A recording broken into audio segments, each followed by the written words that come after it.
Mes chers frères et sœurs, mes chers compatriotes, il y a quelques jours, j'ai pris la résolution de me prononcer sur la tenue de la table ronde des bailleurs de fonds et celui des partenaires techniques et financiers du Tchad.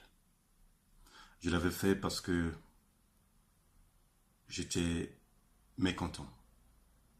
Je l'avais fait parce que j'étais un peu écœuré du comportement ou des comportements des uns et des autres qui, par leurs propos et par leurs actes, dépensaient beaucoup d'énergie inutile pour contrecarrer la louable initiative du gouvernement sous la houlette de son Excellence Idriss Déby Itno, chef de l'État du Tchad que nous voulons à l'horizon 2030. Pour être franc, la semaine passée, j'étais sur les nerfs. Je me posais la question pour savoir pourquoi tout ça. Mais aujourd'hui, à l'heure où je vous parle, sincèrement, je suis complètement envahi par un orage de sentiments de satisfaction totale. C'est pour cela que je voudrais ici féliciter son Excellence Idriss Déby Itno, président de la République, chef de l'État, pour sa détermination consciente et pour le travail accompli. C'est pour cela aussi que je voudrais féliciter son gouvernement et tous les experts nationaux pour l'ensemble des projets promoteurs conçus dans le programme national de développement. Je vous dis merci. Vous savez, notre pays a fait ses preuves à cette table ronde. Notre pays a montré de quoi sont capables ses enfants quand ils le veulent. Notre pays a démontré qu'ensemble tout est possible. La table ronde qui s'était déroulée du 6 au 8 septembre à Paris est un réel succès à mettre une fois de plus à l'actif du président de la République. Et je profite de l'occasion pour lui tirer mon chapeau. Mon président, je vous dis sincèrement du fond du cœur, merci. Et courage pour la suite. Vous savez, le Tchad vient de récolter plus de 20 milliards de dollars pour le financement du PND. Quelle prouesse! C'est-à-dire que le Tchad a récolté 3 fois le montant attendu. Inimaginable. Incroyable. Les bailleurs et les investisseurs, privés surtout, au nombre largement supérieur à 700 personnes, ont tous, sans exception, répondu positivement aux cris de détresse dus à la crise économique et financière que traverse mon pays. Les investisseurs privés ont répondu oui à la main tendue du chef de l'État et de notre pays. Nous leur en serons toujours reconnaissants. C'est une joie immense, une joie incommensurable, une joie indescriptible qui nous anime en ce moment. De savoir que nous pouvons toujours et toujours compter sur nos amis, sur nos frères, sur nos partenaires dans des périodes difficiles. Nous saisissons également l'occasion pour dire merci à tous les pays frères qui sont venus nous appuyer dans notre quête de financement. Tous nos remerciements à tous les représentants des ONG. Nous vous disons merci. Vous savez, la table ronde qui vient de se dérouler à Paris m'a complètement ébloui.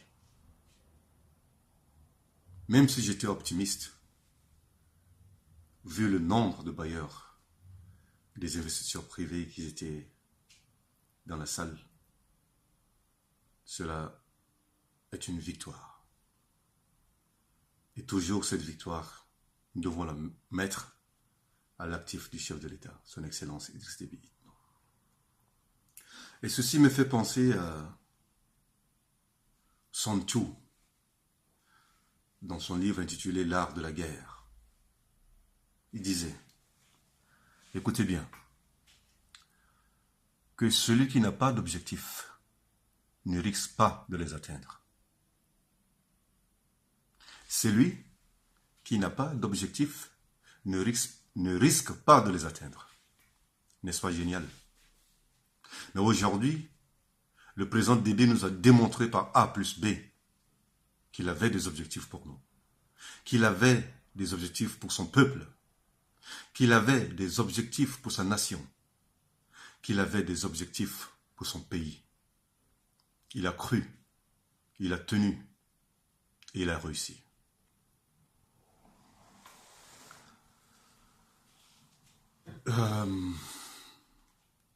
La grande question maintenant qu'il faut se poser, chers frères et sœurs, chers compatriotes,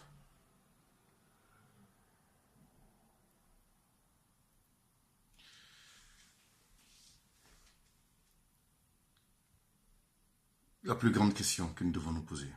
Je suis désolé, je suis un peu rentré dans ma réflexion interne. Eh bien, je suis à vous encore. La plus grande question que nous devons nous poser, c'est de comment faire pour gérer ces fonds qui seront à notre disposition bientôt. Comment faire pour que ces investissements, ou bien que ces intentions d'investissement trouvent leur sens dans l'application réelle et rigoureuse des deuxième et troisième axes du PND. Pour que le premier axe, qui est l'unité nationale, soit effective, et pour que le quatrième axe, qui est l'amélioration de la qualité de la population tchadienne, soit une réalité. C'est ça toute la grande question. La seconde difficulté, c'est comment faire pour lutter contre la corruption. C'est comment faire pour ne pas que ce dilapideur de deniers publics ne puisse recommencer à faire la même chose. Quelles sont les garanties que le gouvernement a mis en place? Ce sont des questions sur lesquelles nous devons méditer et trouver rapidement une solution pour le lancement et pour la concrétisation du programme national de développement. Comme je l'avais dit,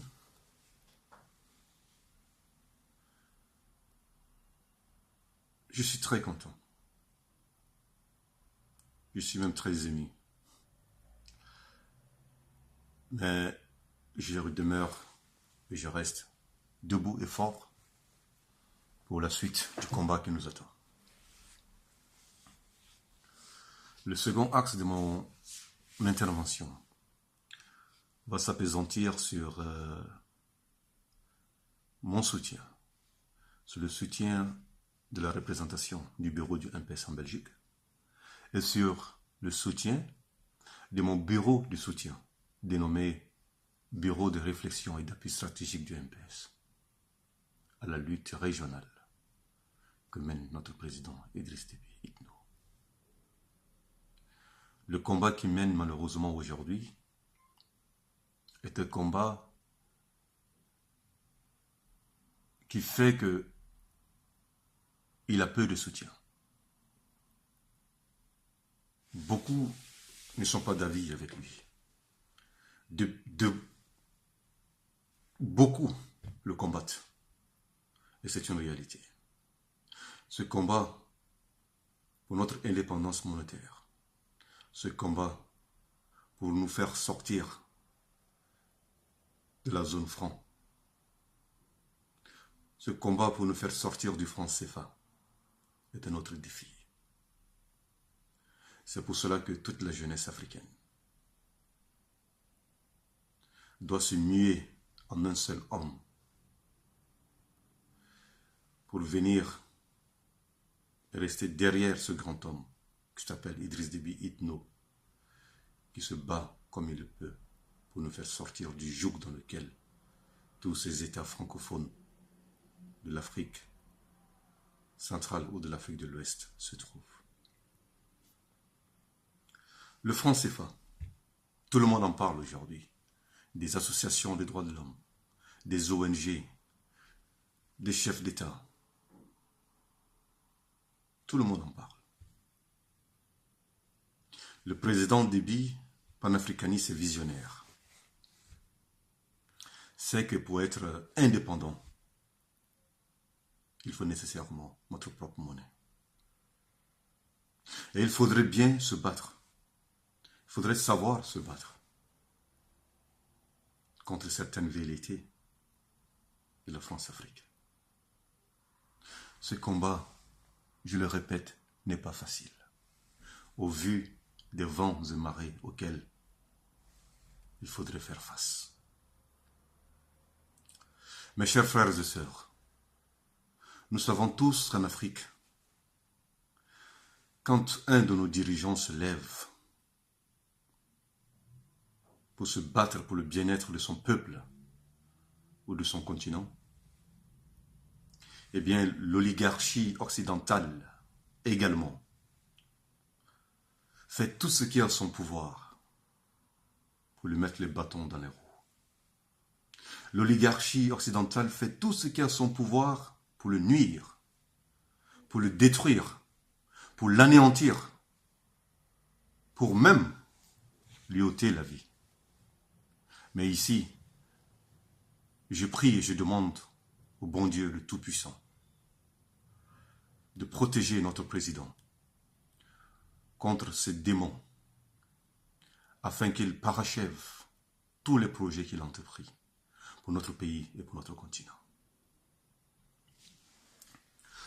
Aujourd'hui, je lance un appel. Un appel à toute la jeunesse africaine. Un appel à toute la jeunesse consciente. De se muer, comme je l'ai dit, et d'être derrière cette noble cause que le président Déby est en train de défendre.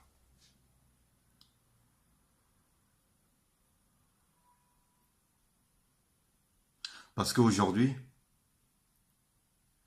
beaucoup d'entre nous, et surtout certains de nos chefs d'État, sont mécontents.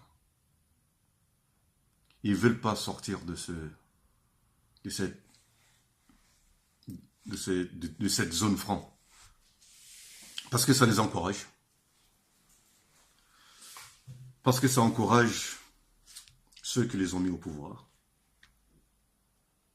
Parce qu'ils ne veulent pas froisser les intérêts de la France. Beaucoup développent également des antithèses pour nous maintenir aussi longtemps que possible, encore et encore, dans l'état de notre asservissement continu vis-à-vis de l'Occident. Des pions à la solde du néocolonialisme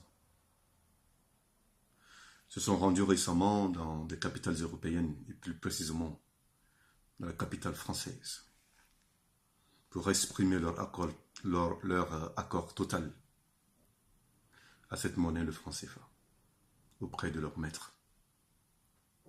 C'est regrettable. C'est inimaginable.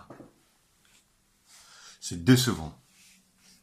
C'est simplement honteux pour nous, Africains, jeunesse africaine, pour le continent africain. Alors, en tant qu'Africain, en tant que fils de ce continent, mais aussi et surtout en tant que président fondateur d'un bureau de soutien dénommé Bureau de réflexion et d'appui stratégique, je propose au bureau politique national du MPS d'intégrer dans son organigramme au prochain congrès la création d'un nouveau secrétariat chargé uniquement de la création d'une monnaie africaine et francophone. Je propose qu'un secrétariat soit créé à cet effet pour que nous puissions soutenir les efforts de notre président, le président fondateur du mouvement patriotique du salut. Ne soyons pas pessimistes. Ne pensons pas que nous ne pouvons pas. Et ceci me fait penser à un grand homme qui a dirigé la plus grande puissance actuelle du monde. En l'occurrence, Winston Churchill. Winston Churchill qui disait qu'un pessimiste voit toujours la difficulté dans les opportunités. Mais qu'un optimiste voit l'opportunité dans chaque difficulté. Ce n'est pas moi qui le dis, c'est Winston Churchill qui le dit. Je répète, il dit, un pessimiste voit la difficulté dans chaque opportunité. Un optimiste voit l'opportunité dans chaque difficulté. On peut y arriver, chers frères et sœurs. Croyons à la lutte que nous menons. Croyons à la lutte que mène notre président Idriss Déby Itno. Plus loin, je pense à Zig Ziglar, qui disait également que c'est votre attitude, bien plus que votre aptitude, qui détermine votre attitude. Vous avez compris?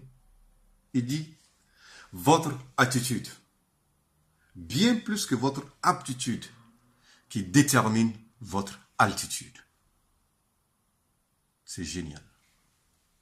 Qu'est-ce que cela veut dire, chers frères et sœurs? Il voulait nous dire simplement que soyons grands, soyons visionnaires, pensons haut, pensons grand, pensons panafricanistes, pensons humains, pensons en tant qu'hommes libres et indépendants. Pour terminer, chers frères et sœurs, je remercie tous ceux qui sont en train de m'écouter dans ce moment précis. Je leur rappelle que malgré les difficultés, qu'ils sachent que nous ne sommes plus à l'époque du colonialisme. Nous ne sommes plus à l'époque du colonialisme. Nous ne sommes plus à l'époque de l'esclavagisme. Ce temps est révolu. Ce temps est dépassé. Ce temps n'a plus sa place dans ce monde civilisé que nous voulons construire ensemble. Encourageons donc et suivons ce grand homme qui, contre vents et marées, et qui sait pertinemment que cette lutte qu'il entreprend peut lui être utile, tout comme lui être nuisible. Il le sait. Il sait qu'il peut perdre son pouvoir par cette lutte qu'il mène. Mais il le fait quand même. Il le fait parce que c'est un combattant. Il le fait parce que c'est un guerrier. Il le fait parce que c'est un stratège. Il le fait parce que c'est un homme qui a le goût du risque et qui s'est toujours sacrifié pour ses causes et pour ses idées. C'est pour cela qu'il le fait. Raison pour laquelle nous, la jeunesse tchadienne, nous, la jeunesse africaine, nous devons le soutenir jusqu'au bout pour qu'il parachève ce projet de sortie de la zone franc, de création de notre propre monnaie, afin que nous puissions être totalement et entièrement, économiquement également, indépendants. C'est très important. Et ceci me fait penser à un autre grand homme qui a révolutionné le monde et que vous connaissez très bien, en l'occurrence Albert Einstein, qui disait que les grands esprits ont toujours rencontré une opposition farouche des médiocres. C'est pas moi qui le dis, hein. C'est lui qui l'a dit. Je répète pour une bonne audition. Les grands esprits ont toujours rencontré une opposition farouche des médiocres. La preuve, certains de nos chefs d'État sont venus à Paris faire la courbette, dire haut et fort qu'ils sont fiers de cette monnaie qui s'appelle le CFA. Que nous nous sentons bien à l'aise dans cette monnaie, que nos économies sont à l'aise dans cette monnaie et que nos pays sont à l'aise dans cette monnaie. Bref, que la population est très reconnaissante vis-à-vis de cette monnaie. C'est terrible. C'est repuant. Mais seul Dieu le sait. Que un jour nous serons indépendants. Sur ce, chers frères et sœurs, soyons toujours du côté de ceux qui se battent réellement pour nous. Soyons toujours du côté de ceux qui se battent pour notre prospérité. Soyons toujours du côté de ceux qui, au prix de leur vie, prennent des initiatives pour nous sortir de notre asservissement économique, financier et monétaire. Soyons de leur côté. Soyons du côté du débit et soyons du côté de la raison, de la justice, du progrès et de la prospérité. Sur ce, chers compatriotes, je vous remercie infiniment et je vous dis merci. À la prochaine.